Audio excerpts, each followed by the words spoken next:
Tá gravando. Como é que tá o áudio, pessoal? Tá bom? Tá bom. Tá fluindo, né? A câmera também. Tá bom, então vocês estão vendo o PowerPoint lá, o registro estratigráfico? Legal. Então, na aula anterior houve uma pergunta sobre fósseis, um pouco sobre isso, né? E aí eu resolvi colocar esse tema, então, para a gente fechar a questão de registro nas rochas. Lembra, nós falamos sobre dobramentos, falhamentos, e aproveitando aqui falar sobre o registro estratigráfico. Acho que é um tema assim bastante interessante para vocês da área de biológicas, né? Depois vocês vão ter outras disciplinas como paleontologia, né? Então já vou introduzindo vocês a isso aqui, que vocês vão entender bastante como isso, a importância disso, né, para as ciências biológicas, para todas as ciências da Terra, né, tudo isso. Então, nós vimos, pelo menos as aulas comigo aqui, nós falamos sobre a sismicidade, vulcanismo, os dobramentos, falhamentos. Então, vocês já são conhecedores dos processos da dinâmica interna da Terra. Fizemos aquela aula sobre o ciclo, né, de erosão, né, desde da erosão, do transporte até as bacias sedimentares, onde são os sítios de deposição dos diversos sedimentos, e lá eles começam a sofrer as alterações diagenéticas, tá? Então, vocês já estão começando a criar um modelo conceitual, né, mental, sobre todos esses processos e fenômenos, né? Então, agora vocês têm uma perfeita noção, ou se não tem, vocês estão desenvolvendo isso, que a gente, num primeiro momento, parece que a Terra ela é imóvel, né? Ela é sólida, estável, ela é imóvel, né? E vocês estão vendo que não, né? Que a Terra ela tem todos esses processos em jogo, né? A relação entre a dinâmica interna e externa atuando, e tudo vai sendo movimentado, mexido, né? Vai sendo destruído, construído, né? A gente poderia dizer em um eterno ciclo, né? Infinito para nossa escala humana, né? Mas para uma escala muito maior, um dia haverá, claro, um fim nisso, né? Mas então vocês já estão começando a notar isso daí. Muitas vezes vocês já conseguem até montar um filminho mental, né? Desde o processo de formação do planeta Terra, desde a supernova, né? Da explosão daquela nuvem de poeira que ficou ali e foi se aglutinando até chegar aos dias de hoje, né? Quando vocês chegarem no fim da graduação, vocês vão ter uma compreensão maior ainda sobre isso, né? Vocês vão ter aulas sobre paleontologia, desculpa, geologia histórica. Então vocês vão montar um filme mental de toda a história e evolução do planeta Terra, né? Então vai ser uma construção bem bonita aí. E vocês estão vendo que nesse jogo da dinâmica interna e externa, né,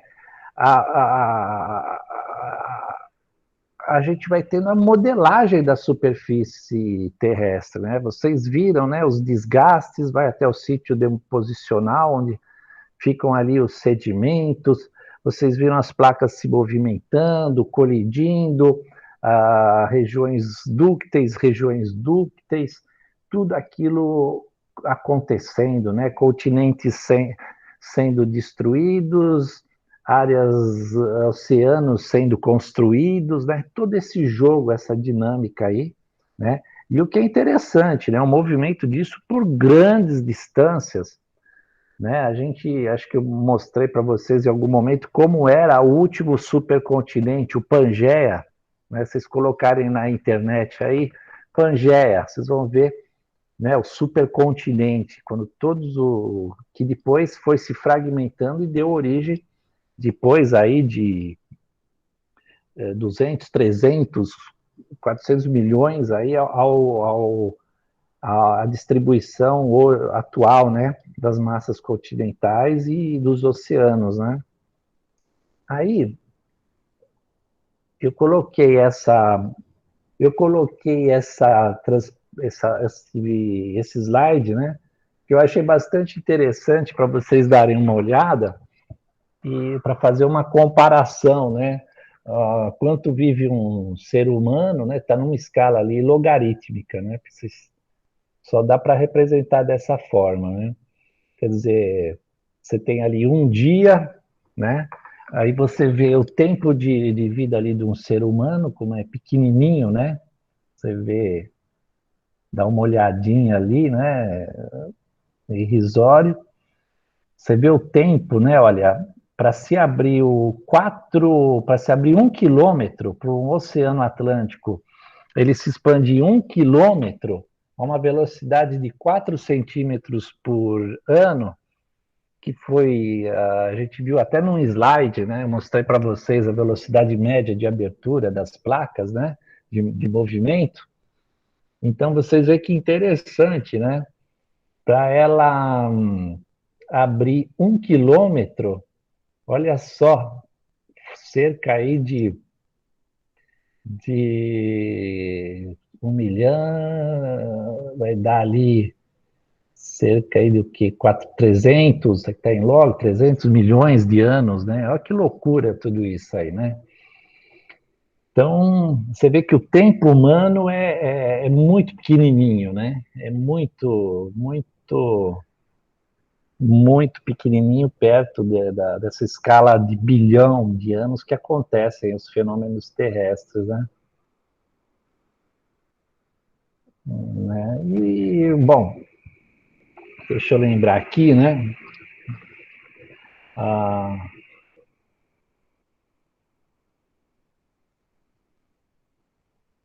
é isso daí mesmo. Então, a ideia aqui é a gente lembrar que o tempo humano é diferente do tempo natural, do tempo da Terra, né? Então, veja, o que a gente consegue medir na nossa vida? A gente consegue medir ah, as vazões de um rio, né, os seus extravasamentos, né? Tem os períodos de seca e os períodos de chuva, então as inundações, depois a estiagem, né? A gente consegue medir movimento lento de geleiras, por exemplo, né? Vale lembrar que o pessoal questiona a questão de alterações climáticas, né? É humano, é a intervenção do homem ou é da natureza? Mas veja que interessante, né? Já desde os anos 40 e até em em menos décadas, inclusive, eles já conseguem acompanhar o recuo de muitas geleiras pelo mundo, né? Principalmente nos Alpes e várias outras aí. Então pode ser medido, o processo está sendo tão rápido que está sendo possível fazer essas medições no período de vida de uma ou duas gerações humanas, até para vocês terem uma noção, né? Em torno de 25, 50 anos, né? Mas aí a gente começa a ter também os outros processos que já são mais lentos, né? Você não percebe,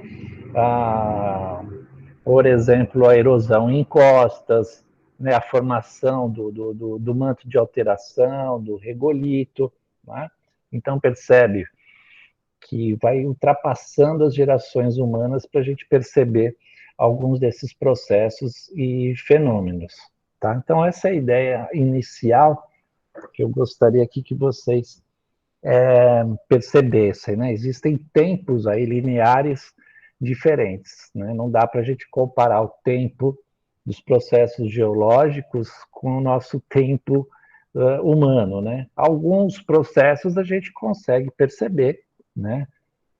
Como vocês viram ali, né? Falei sobre os rios, inundações, sobre as geleiras, descongelamento do permafrost, né? Que é o solo congelado que existe na Sibéria, no hemisfério norte, o que está acontecendo lá. Então é muito interessante depois vocês estudarem permafrost, que é o solo congelado, né? E o que tem a ver com as alterações climáticas, liberação de CO2 e principalmente o metano, que é um poderosíssimo gás de efeito estufa, tá?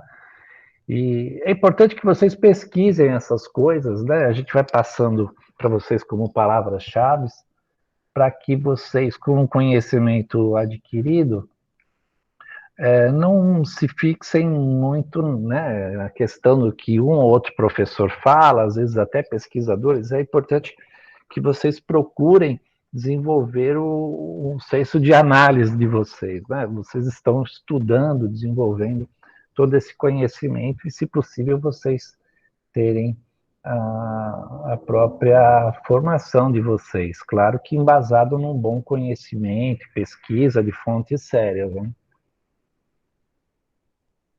Então, vamos lá. A gente voltando lá para o século XIX, né, onde ainda não existiam geólogos, biólogos, né, eles eram naturalistas, né, aquela coisa romântica, né, é bem bacana, né, a gente sempre gosta desses primeiros cientistas e ver como essas ciências evoluíram, né. Mas eles usavam os estratos rochosos e os fósseis para determinar a idade relativa das camadas sedimentares, né? O quanto umas são mais antigas em relação às outras.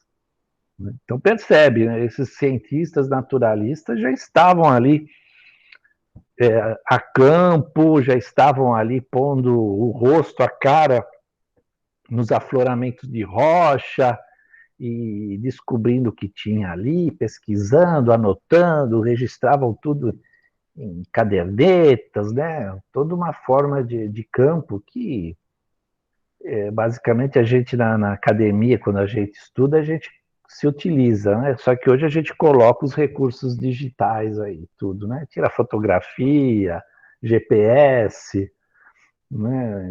Mas, enfim, o escopo é o mesmo, né?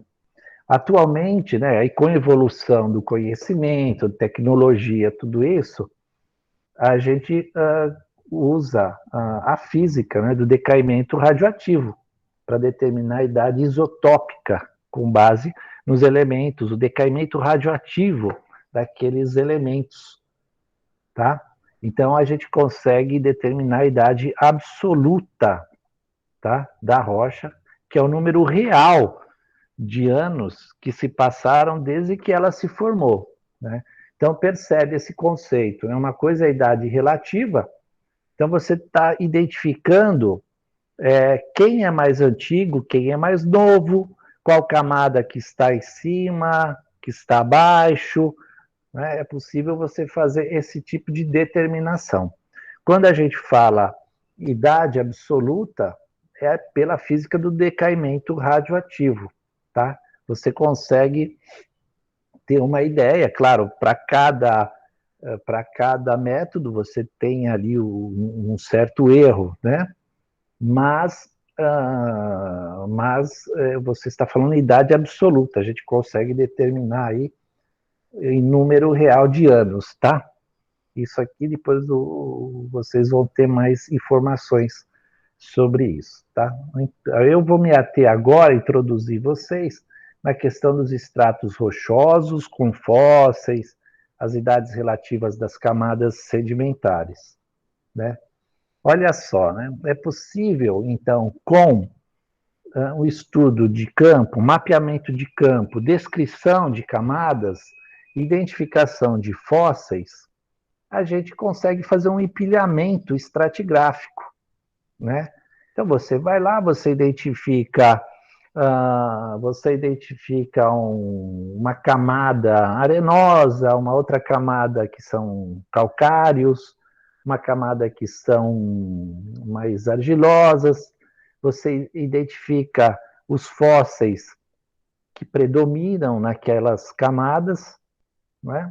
E aí você vai mapeando, vai colocando isso em campo, né? Aí depois de alguns quilômetros você encontra um outro afloramento de rocha e que é possível você fazer o mesmo estudo, né?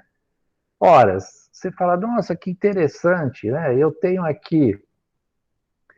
uma camada com um fóssil aqui e um outro fóssil aqui, olha, eu posso correlacionar, né?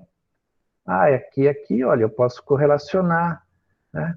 Só que tem algumas coisas interessantes, né? Puxa, mas aqui, olha que interessante, esse sedimento é diferente desse, mas o fóssil apareceu nos dois. Puxa, por que será que eu tenho fóssil em dois sedimentos diferentes, materiais diferentes, né? Aí tem a ver com o ambiente deposicional. Aqui pode ter sido um ambiente, digamos assim, de praia proximal, e esse aqui, o ambiente já um pouco mais distal, um pouco mais abaixo do nível d'água, digamos assim, mas eles estão, pela presença desses fósseis, no mesmo período de tempo. Basicamente, o que pode ter mudado foi o ambiente de deposição, né? Né? Então, olha, você vê, pode acontecer situações aqui diferentes, né? Mas os fósseis estão sendo guias, né? Estão sendo guias. Vocês também têm que perceber que um fóssil, para ser guia, ele tem que ser bem característico de uma determinada época, às vezes de um ambiente deposicional, se você quer estudar realmente aquele ambiente que aconteceu, né? Porque às vezes você pode ter fósseis que existiram por um largo período de tempo, né? Então esse fóssil não é muito legal para você usá-lo para você fazer uma correlação, porque ele abunda em vários períodos, né? Em larga escala de tempo, tá? Então tem que se tomar alguns cuidados. Às vezes aqui, ó, numa situação como essa aqui, ó, tem uma simbologia dessa, pode significar que aqui você tinha uma camada e aqui foi erodido, e poderia ter uma outra camada entre a 4 e a 6. Só que aconteceram eventos que erodiram aquela camada e você perdeu o registro, né? Talvez por isso que o número 5 não apareça aqui do lado esquerdo. Olha que interessante, né? Pode ter ocorrido processos erosivos, não se sabe o que aconteceu, né? Aqui, olha, perdeu o registro, mas ele existe no outro afloramento, né?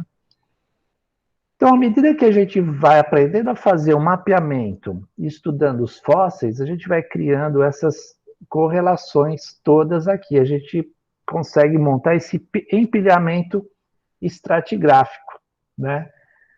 Ok? E perceba, né?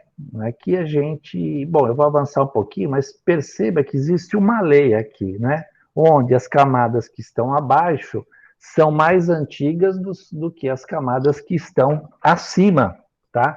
Segundo algumas considerações, né? E vamos ver um pouquinho mais sobre isso ali na frente, tá? Então perceba aqui que esse slide é bem interessante, né? A gente pode ver a distribuição de fósseis, fazer a correlação. Você pode ter fósseis guias, mas que ocorrem até em ambientes sedimentares, ambientes deposicionais diferentes, mais próximos, né? Tem processos aqui, olha, erosivos, onde se perdeu o registro. Então, muito interessante, né? Ah, repara que alguns processos, como a gente já viu lá no slide, destroem os registros, né?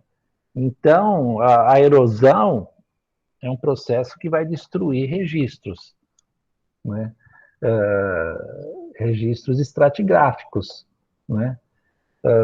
Se você não tiver erosões significativas, você vai conseguir preservar aquele fóssil. Os processos de subducção destroem, né? Então perceba, você está criando um oceano Atlântico de um lado, né? Mas num outro lugar você está destruindo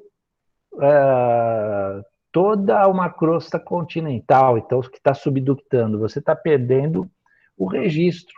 Por isso que a partir anterior lá, o Cambriano, tudo isso, a gente não sabe, não existe registro, porque toda a crosta primitiva, anteriores a esses, basicamente aí, 500, 800 milhões de anos para lá, elas foram todas destruídas. Existem algumas porções, né? Existem, claro, porções que a gente consegue datar, né? Mas grande parte, o registro foi todo perdido. A crosta na Terra já foi reciclada várias vezes, né? Formou crosta, subductou, juntou tudo, fragmentou, colidiu, né? Todo esse processo. Então a gente perdeu o registro. Por isso que a gente não sabe, né? O que aconteceu a partir de tantos milhões de anos atrás, tá ok? Então, de repente, você tem a Terra, de repente aparece vida, né? Aqueles tapetes de bactérias que começaram, que surgiram, mas surgem de repente você tem uma explosão de vida pluricelular, né? E de repente aquilo some, ninguém não se consegue estabelecer um antes e um depois daquilo tudo, né? Vocês vão ver bastante isso em paleontologia, bem interessante também, né? Tá? E outras coisas que a gente também pode usar, né? Então a gente tem que ficar construindo quebra-cabeças, interpretar as falhas, as estruturas, a gente tem que ficar procurando evidências de soerguimento, erosão, né? Tem que construir deduções a respeito dos ambientes de deposição, né? Então isso é muito legal para vocês, né? Estudar os sedimentos, fósseis, um monte de coisa e você criar aquele ambiente daquele período raso, era calor, era frio, o clima era assim, assado, aí você tinha esses animais, é muito legal essa reconstrução, né, das condições originais com que as rochas foram depositadas e depois deformadas, metamorfizadas e tal. É bem legal. É bem legal. Tudo bem, pessoal? Tá fluindo o texto? Estão ouvindo? Ok. Sim, professor. Tá legal, tá bom. Tá indo rápido? Tá indo bem? Tudo bem? Alguém dá um retorno? Aqui Tá bom? tudo bem. Então tá bom. Tá, joia. Então vamos avançar mais um pouquinho aqui. Aqui eu coloquei para vocês terem uma ideia aqui desse processo de reconhecimento das rochas, ambientes de deposição, né? Veja nesse primeira figura ali em cima do lado esquerdo, né? Quantos ambientes? A gente tem ambientes de mar raso, né? Até as condições de abissais, né? Olha só, a gente tem condições de taludes, os taludes continentais. Então você tem a plataforma continental, aí você tem o talude, as regiões abissais. Olha quantos ambientes diferentes, né? Cada ambiente desse, ele vai ter o seu sedimento impresso, ele vai ter a sua biota ali característica, né? Tem as suas condições ambientais de concentrações de oxigênio, luminosidade, condições de pH, condições de temperatura, né? Enfim, todos os íons presentes naquelas soluções, né? Então a gente tem depois um ambiente já de praia, mais proximal, mais distal, a gente tem os rios chegando na praia, né? Invadindo aquela plataforma continental, então a gente tem aqueles, tem os deltas, né? Você veja aí os grandes rios aí, né? Aqueles sedimentos chegando, se espraiando ali pelo mar. A gente tem lá nos ambientes de altitude, os leques aluviais, enfim, tudo isso acontecendo, né? Formação de recifes, ilhas oceânicas. Então, olha a complexidade, né? Para a gente construir esses diversos ambientes, cenários e encaixar todo esse quebra-cabeça, né? Mas é bacana, a gente vai aprendendo bastante. Fora isso, a gente tem os ambientes relacionados ali à dinâmica interna. Então, por exemplo, os dois slides ali do lado direito mostram bem isso, né? Então, a gente tem ali, lembram, tem a zona de subducção, e aí a gente tem o magma com uma densidade diferente, composição, e sendo introduzido nas rochas encaixantes, né? E perceba que a gente tem esses plutons aquecidos subindo, né? Injetando nas rochas adjacentes, mas aquilo está quente. Então, existe toda uma zona de contato, né? Que vai levar as rochas adjacentes a modificações devido às temperaturas. E a gente também tem tudo isso aí sendo subductado e comprimido, né? E pressões, temperaturas levam ao metamorfismo das rochas. Então, percebe, a gente tem metamorfismos de contato e metamorfismos regionais, né? Que está envolvida toda essa movimentação da massa, né? Disso tudo, né? Aquele processo, zonas dúcteis, rúcteis, pressão, mais lá para baixo temperatura, né? Aquilo esquenta, tudo isso é um grande, vai trazendo alterações nas rochas, mudanças, né? Na granulometria, no arranjo cristalográfico, né? Então isso a gente chama de metamorfismo regional. E esse que acontece com o plutonismo, os vulcanismos, ali das adjacências a gente tem um metamorfismo de contato, né? E por fim, ali uma figurinha ali que eu achei bastante bacana, né, bem legal, que é ali tem um dinossauro ali que ele morreu, vai passando o tempo, né? O geológico ali, ele vai sendo soterrado né, por uma série de sedimentos, e aí, sei lá, milhões de anos à frente, né, tá lá os paleontólogos ali, encontram o bicho ali, começam a desenterrá-lo, né, começam a estudar, né, percebe que era um ambiente, sei lá, ali, um lago, um mar fechado, alguma coisa raso, né, e de repente aquilo já nem era mais mar, né, uma zona continental franca mesmo, até que os paleontólogos encontraram, né, o fóssil, né? Então é bem legal, achei bem legal essa figura. Aqui é para chamar uma atenção de vocês, que eu já coloquei essa figura quando a gente falou sobre dobramentos, né?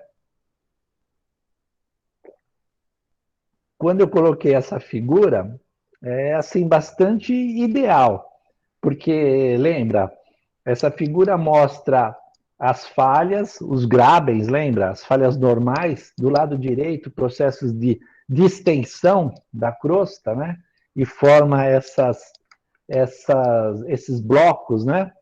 Uns abatidos em relação ao outro, e formam os horsts e grabens, né? À medida que a gente vai indo ali para a esquerda, né, a gente já vai tendo zonas de dobra, né? Então percebe que do lado direito para o lado esquerdo, a gente está saindo o quê? De zonas rúpteis para zonas dúcteis, né? Como, né? Então a gente tem ali, as rochas estão sendo dobradas, né? E bem do lado esquerdo, veja como as dobras vão ficando cada vez mais fechadas e até inclinadas. A gente viu os tipos de dobras, né? Quer dizer que ali deve já estar tendo um cavalgamento grande ali, né? Tá perto ali de uma zona de colisão, né? Entre placas, né? E em baixa profundidade, em grande profundidade, porque o material está com comportamento plástico, né? Está quente lá, né? Para você poder dobrar as rochas. Só que, meu, a gente não vê isso bonitinho, né? O registro não está assim. Por quê? Isso tudo vai sendo exposto e a gente tem os processos. Veja bem, quem criou esse sistema de rupturas e dobras foi a dinâmica interna da Terra, né? A gente tem as placas derivando, colidem, né? Que essa energia gerada pelo decaimento dos isótopos radioativos remanescentes no processo de formação da Terra, né? E lá em cima, né, nas montanhas ali, a gente tem os processos da dinâmica externa atuando, do clima, o intemperismo. Então, percebe, ele vai arrasando tudo. Então, na realidade, o que a gente vai ver em campo é o que está ali embaixo, né? Hoje, né? Na grande maioria dos lugares, não está aquele negocinho ali bonitinho, né? Então, percebe, né? Porque é o grande jogo da dinâmica interna e externa, a hora né? Então, a gente vai ter que interpretar o que está ali embaixo, né? Então, para vocês verem como as dificuldades vão aumentando, né? Mas é muito bacana, tá?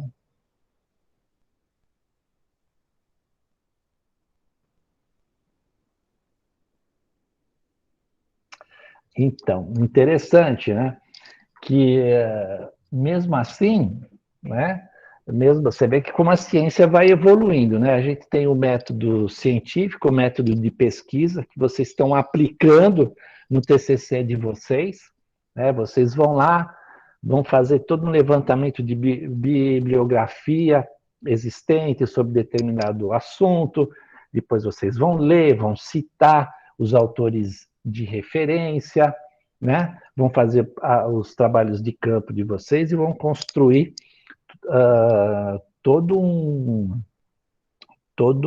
vão fazer toda a interpretação de vocês, mas lembra, vocês vão sempre citando os pesquisadores antigos, né? Então, no caso das ciências naturais, a gente já tem séculos aí de pesquisadores que vêm observando, registrando, né, medindo, contando, anotando nas suas cadernetas e vem chegando até os nossos dias. E aí os caras começam a construir, né, as relações de espaço e tempo a partir dessas rochas em superfície, né? Lembra que nessas épocas ainda não existia a física, você não tinha como usar ainda os isótopos a seu favor para conseguir datações absolutas, né? Isso vem posteriormente, já no século XIX para XX, né? Tá? Mas percebe que eles já conseguiam fazer as correlações estratigráficas, que é o que a gente viu. Então, eles descreviam, classificavam, correlacionavam, que é aquele slide que eu mostrei para vocês, dos dois empilhamentos estratigráficos, onde você faz a correlação, né? Hoje, você vê, os pesquisadores demoraram décadas, né, às vezes séculos para fazer isso. Hoje, se a gente fizer um passeio aqui pela Castelo Branco, numa aula, a gente faz isso, né? Que os pesquisadores levaram muito tempo, né? Por quê? Porque o nosso conhecimento não é só de agora, né? Ele é o resultado de tudo isso, de toda essa construção desse método científico, não é verdade? É muito bacana isso, né? A perpetuação do conhecimento, né? Nós vivemos pouco tempo, né? Né? E a gente não leva nada, né? A gente não leva nada. O que a gente vai deixar é o nosso legado, que é o que os pesquisadores deixaram. A gente vive do legado desses pesquisadores, né? É bonito, né? Então as pessoas sobrevivem no seu legado, né? Muito bacana, tá? Então percebe, com todas essas observações, né, já na estratigrafia, nessas correlações, é aquilo que eu já falei, dá para a gente já identificar vários eventos, né, como as questões atuais agora de mudanças climáticas, né? Já você vê lá derretimento de geleira, derretimento, diminuição da banquisa no Ártico, descongelamento do permafrost, aquecimento dos oceanos, muito interessante também, um bom tema para vocês pesquisarem, alteração, aquecimento dos oceanos, aumento diminuição do pH, né? Então a gente começa a ter um branqueamento dos corais, uma diminuição, né? Porque você vai jogando CO2 para a atmosfera, água com CO2, ácido carbônico. Então você diminui o pH. Diminuindo o pH, você ataca os calcários, os carbonatos. É por isso que a gente está tendo uma diminuição, um branqueamento, que eles chamam, dos corais, né? Que são ecossistemas bastante sofisticados, bonitos, né? Então, muito interessante. Então, a gente tem que pensar realmente nisso tudo, né? Porque tem muita gente que é uma grande briga, né? Entre o contra ou a favor de alterações climáticas. Acontece que os registros estão aí, né? Existe uma série de registros, né? E o que a gente pode fazer para contribuir de uma forma positiva, né, para reverter algumas coisas, né?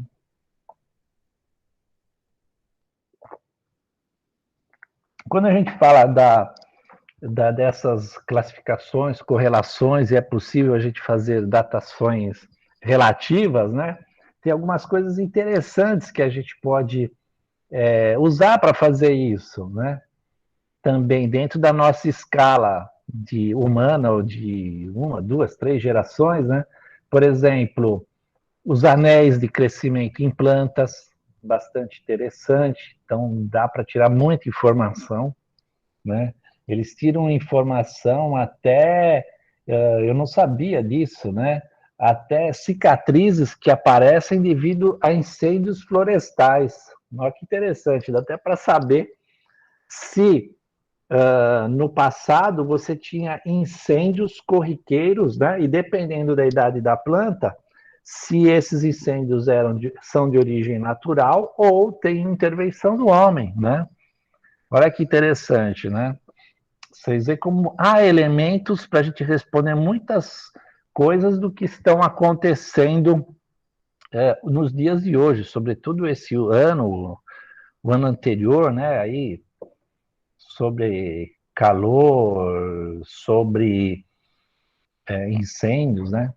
Outra coisa legal que eles usam são essas sondagens nas geleiras e nas calotas polares, né? Olha que legal, eles fazem essas perfurações, né? Percebe que você tem centenas de metros, né? Você pega a calota Antártida, né? Então, você tem gelo aí de séculos atrás aprisionado, né? Você pode fatiar isso e levar para laboratórios e você pode determinar uma série de coisas ali, composições da atmosfera naquele período, né? Mudanças que ocorreram, impactos de meteoros, entendeu? Erupções vulcânicas, vocês viram lá, né? Você pode detectar nesses testemunhos, né? Grandes erupções, como a do Krakatoa, a do Santorini, que a gente que eu comentei com vocês, que eu falei lá da ilha de Tira, que a gente fez toda aquela narrativa que eu mostrei para vocês, está tudo registrado aí nesses testemunhos de sondagem, né? É claro, se aquecer a Terra, isso aí vai derretendo e você vai perdendo o registro, né? É a mesma coisa os fósseis. Mas olha que interessante, né? Você tem, às vezes, fluidos aprisionados ali dentro, de chuvas e tal. Você tem aquele líquido, né? Alguma coisa. Você tem pólens. Olha que interessante. Palinologia, um estudo fantástico, né? De paleontologia. Então, a partir dos pólens que estão ali, né? Os caras fazem muita coisa, sensacional.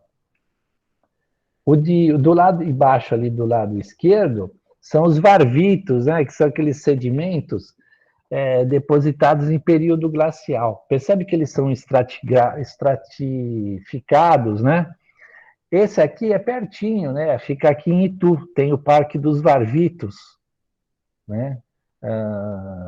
Esse ano, infelizmente, tudo isso, mas o professor Murilo levava a turma no Parque dos Varvitos para ver. Isso é um afloramento típico, todo mundo que vai lá vê essa feição aí, né? Isso aí é um que a gente chama de seixo pingado, né? Imagine que isso aqui era um lago, né? Por exemplo, isso era um lago.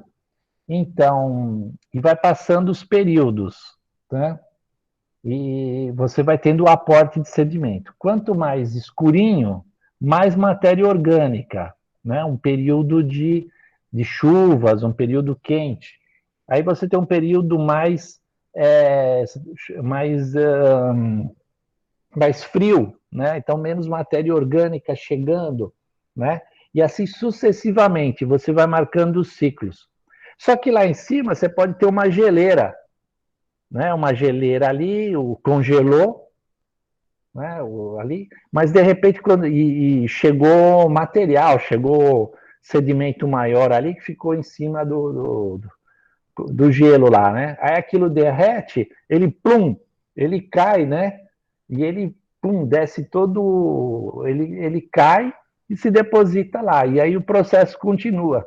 Então, esse daí são coisas típicas de sedimentos glaciares, né? Isso aqui, ó, São Paulo, Itu. E o que mostra isso? Isso mostra que houve um período em que a nossa massa aqui, de crosta continental aqui, ela estava numa zona glacial, né? Estava perto dos polos, tal. E com a migração, né, a deriva continental, hoje a gente está numa zona tropical. Olha aí, está aí na rocha, ó. Nós já estivemos aí em outra posição, né, no globo. A outra é para mostrar para vocês, né? A plataforma continental, o talude continental, né? A fossa abissal, né? As dorsais ali, ó, tem até aquelas fumarolas que a gente viu, né? Na aula de vulcanismo, tudo isso, né? Então, para vocês verem como é a morfologia, o relevo, né? A geomorfologia, tudo isso é bem característico e marcado no planeta, né? Aqui é uma brincadeira, né? Achei acho que todo mundo já viu essa rocha. É uma brincadeira, né? De quantos milhões de anos, né? Eu vejo essa rocha assim, me dá até uma pena, né? De quando a erosão terminar e ela desabar, né? Porque você vai perder um registro ali de milhões de anos, né? Mas tá lá, o cara vai lá, vai estudar, tem cada extrato, tem a sua história ali, né? Tá impresso como se fosse um livro aquilo lá, né? E, via de regra, tem seus fósseis, enfim, você consegue construir um empilhamento ali. Então é bem bacana, né? É muito louco a gente viajar nessas maioneses assim, né? Bem bacana. São figurinhas que a gente encontra aí, né? Tudo bem, pessoal? Como é que vocês estão? Firme, forte aí? Alguém dá um retorno? Chat, Tudo ótimo, não, Pro. tá ok. Bom, aqui também para mostrar para vocês alguns conceitos, né? O Wegener, ele era um naturalista, olha que curioso, né? Ele estudava clima, ele era meteorologista, né? Não existia meteorologista, né? Eles eram naturalistas, cientistas naturais, né? mas o foco dele era meteorologia, se eu não me engano, tudo.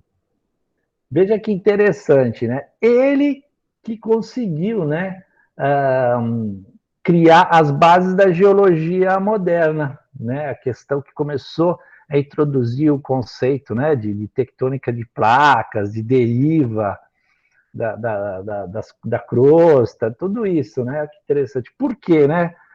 Às vezes aquele cara que está fora da caixinha, ele está olhando melhor do que quem está ali, né? Muito próximo, né? A questão do ponto de observação, né? Às vezes ele está ali mergulhado naquilo e não enxerga. Você precisa se afastar para enxergar e ligar as coisas e propor alguma coisa, né? Muito interessante, né? Ele foi vendo algumas coisas interessantes, né? Ele foi vendo que rochas sedimentares, né, estavam próximas a rochas graníticas, né? Eles já tinham ideia de que aquilo era formado por plútons, no caso dos granitos, e as rochas carbonáticas eram um processo sedimentar, né? Mas como é que pode, né? Uma está cortando a outra, né? Coisa mais esquisita.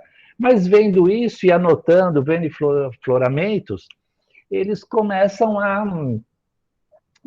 olha que interessante, eles chamavam de intrusivo, né? E não precipitado, né? Ou seja, um granito que cortava o calcário, né? Então ele falou, pô, mas se como é que pode um granito, um plúton está cortando um calcário, tal? Então o conceito dele começar a construir uma história, né? Porque então quem era mais novo ali, né? Quer dizer, então você já tinha o calcário, né? E o granito ele foi introduzido depois, né? Então eles começam a formar essas ideias e vão criando as primeiras leis que vão regendo essas bases das geociências, sobretudo a geologia natural, né? Né? Ali tem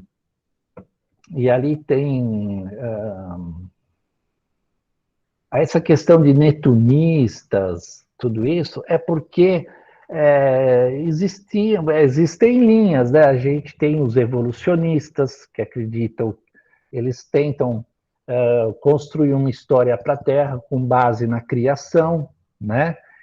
Os negacionistas, que, como por exemplo, os caras que tentam criar uma história como a Terra plana, né? São negacionistas, né? Então havia, e nessa época aqui, né, percebe, né, a questão da religião, tudo isso, então havia bastante conflito, né, entre o criacionismo, né, e esses cientistas todos. Então você tem que quebrar todo paradigmas, né, mudar todo o conceito científico, né, e fazer isso ser aceito, né. Vocês lembram de Galileu Galilei lá na Renascença, lá ele teve que para ele não morrer, não ir lá para a fogueira, aquilo tudo, ele acabou negando as descobertas dele, né? Então percebe como a religião, de certa forma, atrapalhou muito o desenvolvimento científico, né, da humanidade, assim, né? Tá? Então percebe que isso é construído, né, paulatinamente, com observação, são décadas, pessoas, né? Não chegou um iluminado ali, o Hilton, não chegou ali, é assim, não, atrás dele, né, já vem uma série de observações, congressos, encontros, né, que eles faziam na época, associações, e vem debatendo, construindo esse conhecimento todo, né? Interessante, né? Olha, para Hilton, todo o registro geológico podia ser explicado pelos mesmos processos que atuam hoje, como erosão, sedimentação, vulcanismo, etc., sem a necessidade de apelar para origens especiais ou intervenção divina. Esse conceito leva o nome do princípio das causas naturais. Então, olha que interessante, né? Então, ele viu que o que está acontecendo hoje, esses processos, erosão, sedimentação, os vulcões que vocês já viram, tudo isso eles existiram no passado, com maior ou menor intensidade, enfim, dependendo do que estava acontecendo no planeta, mas eles existiram e a gente pode se usar deles para explicar o passado, né? Para a gente construir o passado. Olha que interessante, né? Que simples, né? As coisas simples, né?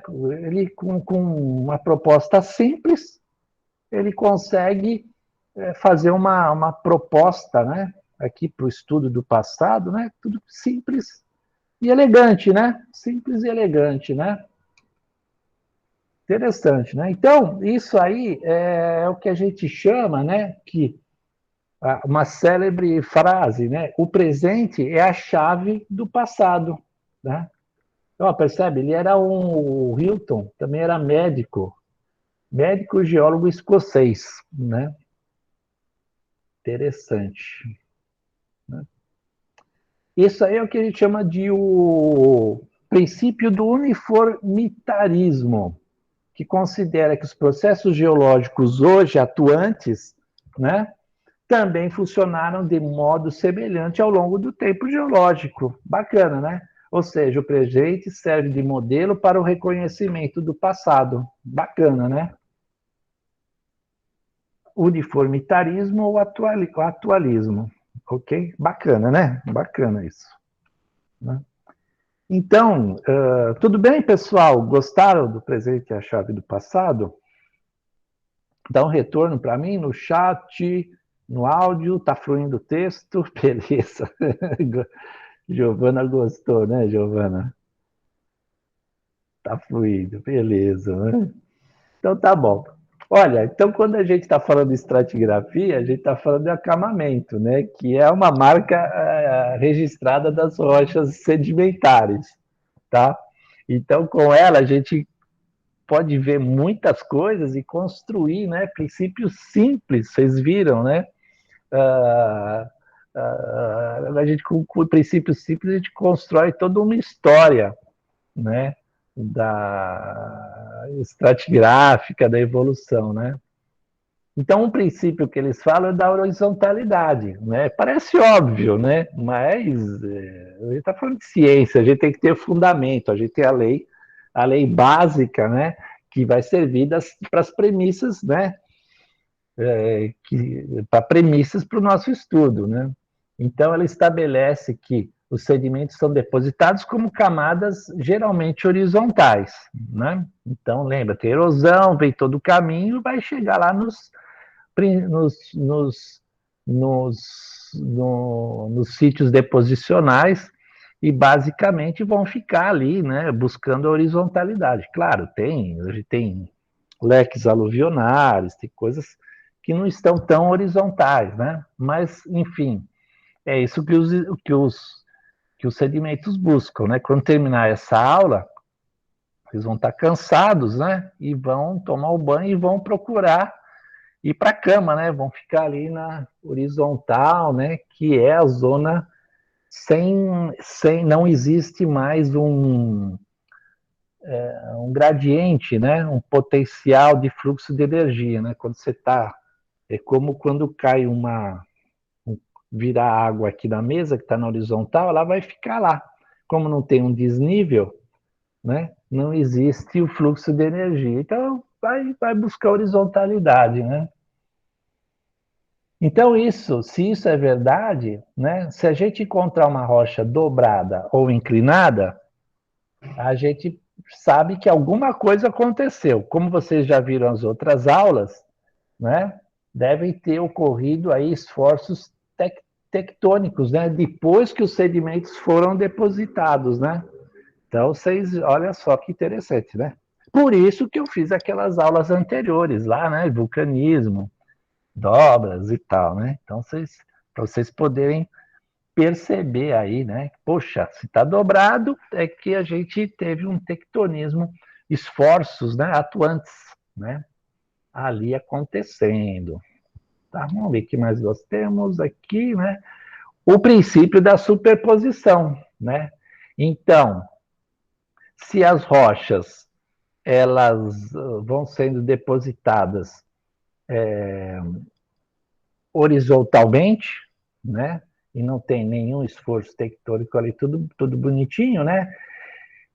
Então, significa que a rocha sedimentar mais nova é aquela que está acima, né? É a que está sotoposta, está acima das demais. Então, o que está mais embaixo é o mais antigo, e o que estiver mais lá no topo será o mais novo, né? Então, percebe que é o princípio da superposição. E a gente consegue, com isso, criar uma linha de tempo vertical, né? Como aquela, né? Como essa figurinha ali, como aquela lá, né? Como esse empilhamento que nós vimos aqui. Então, a gente sabe que é mais antigo, que é mais novo, ó. Tudo horizontal, bonitinho, né? Não tem nenhum esforço tectônico. Perfeito, né? Tá bem didático ali, né? Tá. Então, esse slide é o segundo princípio, o princípio da superposição, ok? A sequência vertical dos estratos a gente chama de sucessão estratigráfica, percebe, né? Então ali a gente já tem um registro, né? Um registro ali, ó, cronológico, né? Da história geológica daquela região. Bacana, né? Então a gente está construindo ali, né? Percebe? Tem o tempo geológico, né? O tempo geológico ali impresso naquelas rochas todas, né? Ok? Tá? Percebe ali, né? Sucessão estratigráfica e sequências sedimentares, né? A gente tem aquelas sequências todas com determinadas descrições, características, né?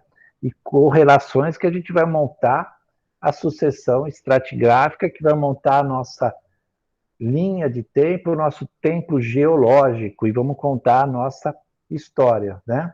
As sequências sedimentares são mudanças verticais da litologia, depositadas num ambiente de sedimentação. Percebe? Você, é que nem você vai hoje para a praia, né? A hora que você vai para a praia hoje, você está ali, você tem no mesmo momento, você tem um ambiente de praia rasa, né? E se você for seguindo em direção ao oceano, o ambiente vai mudando. Você vai passar do ambiente de praia raso, você vai ter taludes, você vai ter, até chegar lá, você vai ter um ambiente de mar profundo. Então, a sequência sedimentar, ela vai te mostrar isso, tá ok? Então, por isso a gente precisa estudar todas as sequências, ver como elas estão empilhadas, as correlações, ver os fósseis, aí a gente constrói a estratigrafia, a sucessão estratigráfica, né? Ok? Então, olha ali, ó, eu marquei aqui. Enquanto a ênfase nas sequências sedimentares e a natureza dos tipos de sedimentos que se empilham, numa seção estratigráfica, a ênfase é a cronologia das camadas, tá? Que compõem e das condições sedimentares implicadas. Bacana, né? Então, creio que, acho que esse ambiente de a gente ir para a praia dá para a gente entender, né? Você vai estar ali na praia, tem um ambiente de praia raso, depois um ambiente profundo. Você pode ter um sistema lagunar, de lagunas, alguns quilômetros atrás. Você pode ter o rio, o rio São Francisco chegando, né? Criando ali uma grande, os leques aluviais chegando, formou formação de cânions subterrâneos, submarinos, né? Tá? E olha, aí essa figura, né? Eu achei essa figura já mais colorida, mais bonitinha. Então, mostrando, né? Os sedimentos, os fósseis encontrados, né? Aí a gente descreve, classifica, a gente consegue fazer a correlação entre as camadas, né? Bem bacana, né? Então, aqui bem didático, né? Bem legalzinho. Esse já está mais bonitinho, né? Que o outro. Aqui eu vou falar um pouquinho de discordância. Esse afloramento que está aqui, Isso daqui é para quem pode, né, todo naturalista, principalmente geólogo, deveria conhecer, porque é ele que o Hilton criou o conceito do uniformitarismo, que eu descrevi para vocês, né? É esse afloramento em Siccar Point, na Escócia, né? É bem interessante. Vamos ver o que ele tem ali, né? Ele tem uma superfície ali em discordância. Perceba aqui, olha, que as camadas estão quase na verticais. E aqui a gente tem camadas aqui, olha, praticamente subhorizontais, né? Interessante. E esse afloramento que ele usou, né? É um clássico isso aqui, né?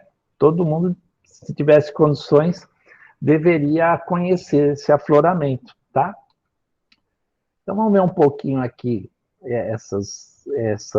isso daí, o que são essas classificações. Olha, ah, deixa eu ver aqui, a melhor forma que eu vou. A gente está falando em coisas como desconformidade, não conformidade, discordância angular.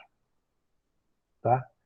Percebe, então, que se você tem uma superfície, é como eu mostrei aqui, olha. Por exemplo, eu tinha mostrado aqui para vocês, aqui, olha, você tem essa camada, percebe que ela está horizontal, mas tem aqui ó, um indicativo de erosão e tem as outras camadas também dispostas horizontalmente. Então você tem que ser muito bem treinado para enxergar isso aqui. Porque dependendo do sedimento, você às vezes não identifica que tem dois pacotes, duas faces, que a gente fala diferentes. A isso a gente dá o nome de, voltamos aqui, desconformidade, tá ok? Né? Camadas não, né? Tá vendo? Olha só. Vamos ver aqui mais ali, né? A não conformidade, olha, pacote superior de camadas recobre rochas metamórficas ígneas, né, intrusivas, né? Então perceba, você tem rochas ígneas, né? São rochas ígneas formadas por vulcanismo, plutonismo, né? E acima delas a gente tem camadas, né? Olha que interessante, né? A gente tem camadas. Então são coisas diferentes. A gente chama, que está muito legal, né? Mas a gente chama de não conformidade. Não tem nada conforme, né? Não tem tanto a distribuição da camada, né? Quanto o tipo de rocha ali, né? Bem interessante. Mas se a gente tiver camadas como ali, né? A gente tem camadas aqui rochas sedimentares inclinadas e depois a gente tem outras camadas aqui sobre elas horizontais ou subhorizontais, a gente chama isso de discordância angular. Na realidade é uma diferença de ângulo entre as rochas desse empilhamento todo, né? Então, aqui é basicamente aquilo que eu falei, um a um aqui. Então, a desconformidade, né? A desconformidade está aqui, né? Então, se você não for muito bem treinado, tudo isso, né, tal, então tem que ter muito cuidado, né? Você não percebe, parece que é um empilhamento normal de rochas pouco perturbadas, né? Das rochas horizontalizadas, né? A não conformidade, aqui já está melhor, ó. Você tem aqui são rochas intrusivas, né? E elas serviram, por exemplo, teve lá alguma erosão, talvez, tal, e aí ela serviu como um sítio, por exemplo, deposicional, em que foram chegando sedimentos, né? Que foram sendo depositados ali horizontalmente. Então, a não conformidade, ó, são coisas. Aqui são rochas sedimentares, aqui rochas intrusivas, né? A discordância angular, ó, tudo aqui são rochas sedimentares, né? Houve um período em que a erosão predominou sobre o processo de deposição, né? Aqui foi a área fonte de sedimento, talvez uma época em que esteve mais zonas mais elevadas, né? Isso aqui foram áreas fontes, erosão atuando aqui e levando embora. Depois as condições mudaram e essa região virou um sítio deposicional, talvez uma região mais baixa, tornou-se mais baixa, foi até deformado, passou por muita história essa região aqui embaixo. E aí vem os sedimentos em cima, né? Interessante, né? A gente chama isso de discordância angular, tá? Então, percebe, né, que aqui a gente tem, com esses conhecimentos que eu passei para vocês, né, com os dois princípios, né, e essas relações entre cortantes, a gente conta histórias, né? A gente faz as relações, correlações relativas, e é possível a gente construir bastante história de toda aquela coluna, né, que você está estudando, né? Então a gente tem os princípios e essas relações intercortantes de corpos rochosos. Ok? Bem legal, né? É bem legal, bacana a gente ver nos afloramentos, né? Bem legal. Né? Aqui, para vocês entenderem um pouquinho o processo de mapeamento, né? Para vocês criarem um modelo conceitual, né? Seja no papel, na mente, né? Como a gente faz isso, né? Lembra, eu já falei, quando a gente falei de dobras e falhas, eu falei para vocês da direção e mergulho, né? Lembra, é como um telhado, né? A parte horizontal, né? Então, eu vou ler aqui melhor. A direção é a orientação geográfica de uma camada rochosa dada pela intersecção dessa com a superfície horizontal, né? Então, é o topo do telhado ali, né? Ali. E o mergulho é o ângulo reto, né, que der em relação à direção, né, e que a gente mede a inclinação, né, a descida do telhado. Então, com direção e mergulho, a gente consegue fazer bastante coisa. Então, a gente anota, né? Você pega a bússola, põe ali em cima do telhado, vê a direção, a bússola. Eu não tenho aqui hoje para mostrar, mas ele tem um inclinômetro, você mede um transferidor, digamos assim, com uma bolha, e você mede a inclinação e você marca aquilo. Vai marcando. Você pega um mapa, olhou o afloramento, e você descreve: olha, rocha arenosa, argilosa, um folheiro, siltito, lembra? Ah, isso aqui é um guinaço, essas coisas todas, né?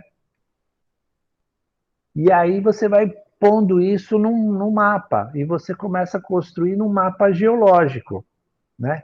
Então, o que é o mapa geológico? É a representação, isso aqui é o que está em campo, né? Isso daqui é a representação no papel, né? Então, você andou a pé de A até B, olha que interessante, né? Então, você vem aqui, olha, descreve a rocha. Ah, veio aqui, chegou aqui, você encontrou outra rocha. Você marca esse pontinho aqui, de onde houve o contato. Aí você pega aqui, né? Você olha um afloramento aqui, você mede aqui, né, a direção, né? Sempre tem os afloramentos, ou quebra a rocha ali para te dar uma posição ali melhor. Você vê a direção aqui da rocha e aí você mede esse mergulho e você marca, entendeu? E você vai fazendo esse teu caminho, vai andando e vai fazendo essas anotações. Em papel, você vai ver isso aqui. E aí você tem esses artifícios, né, esses símbolos, em que a gente marca. Olha, ele tem símbolo aqui, ó, uma setinha 35 graus. Quer dizer que essa rocha está mergulhando para cá com um ângulo de 35. Né? Olha, aqui é o telhado, ó. Ó, imagina aqui, ó. Olha, aqui é o telhado, né? Aqui é a direção e ele mediu os ângulos aqui, ó. 40, 35. Só que aqui cai para esse lado, então ele marca a setinha, né? Bem interessante, né? Olha aí. E aí ele monta a legenda aqui, ó. É uma estratigrafia aqui. Então, esse é o princípio, né, do mapa, do mapa geológico. Então, a gente vai lá, descreve, classifica, identifica todas as feições, a gente mede, né? Depois a gente vai lançar isso em bases, né, topográficas, tudo isso, e a gente começa a construir isso, começa a fazer um mapeamento geológico, né?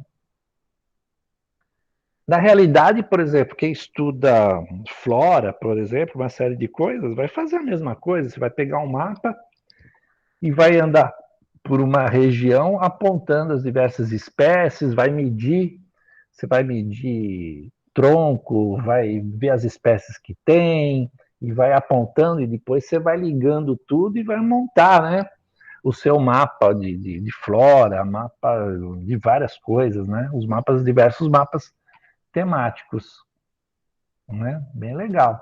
E aqui, em função dos tipos de sedimentos, você consegue construir a história, né?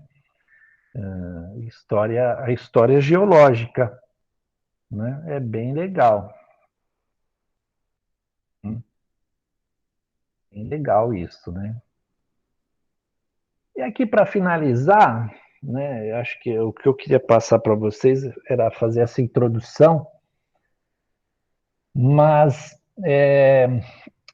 esse aqui é um livro bem interessante, né, chamado O Mapa que Mudou o Mundo, né?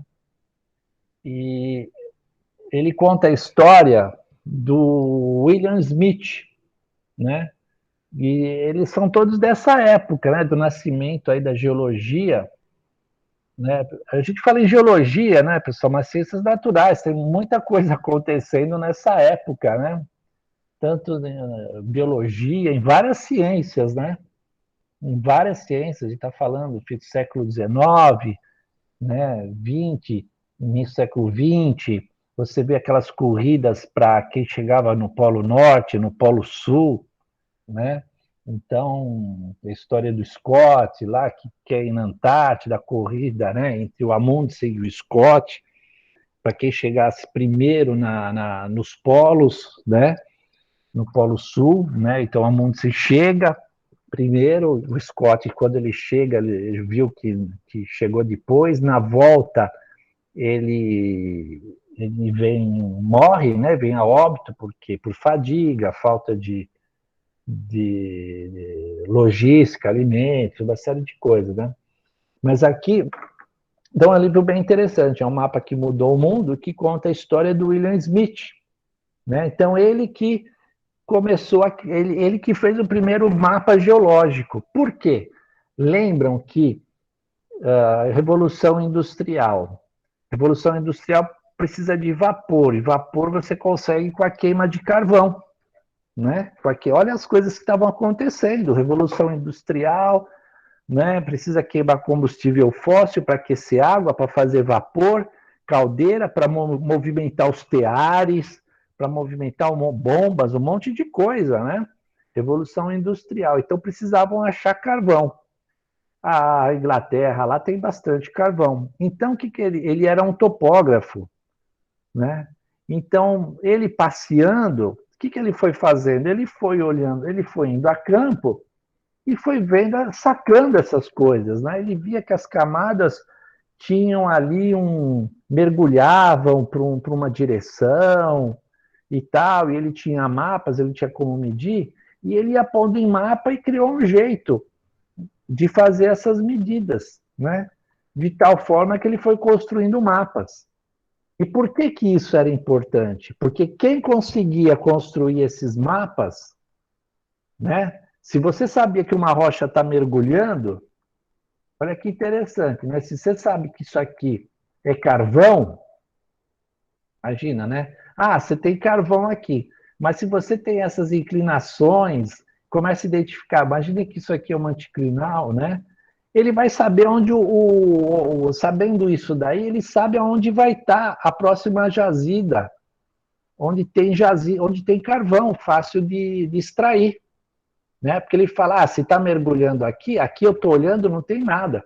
Mas pode ser que a 20 metros de profundidade eu encontre a camada de carvão que eu quero. Então imagina, isso aqui, quem sabia fazer isso aqui, saber fazer esse mapeamento era o caminho do pote de ouro, porque você ia lá, sabia onde tinha o carvão e você ia lá e começava a explorar, né? A história é bastante interessante, eu não vou contar, né? Mas já dá para saber que ele foi meio que a ideia dele foi meio surrupiada, né? Ele morreu pobre no final da história, se eu não me engano, né? Então você vê como que acontece. Mas até hoje existe lá um museu sobre ele, o mapa que ele elaborou, tá tudo lá para as pessoas visitarem e conhecerem, né? Bem bacana, né? Ok, pessoal, tudo bem? Vocês estão aí firmes e fortes? Pessoal, então tá bom, vou me despedindo de vocês. Até a próxima semana. Tudo bem? Boa noite, Pro. Boa noite. Ok, tchau, tchau.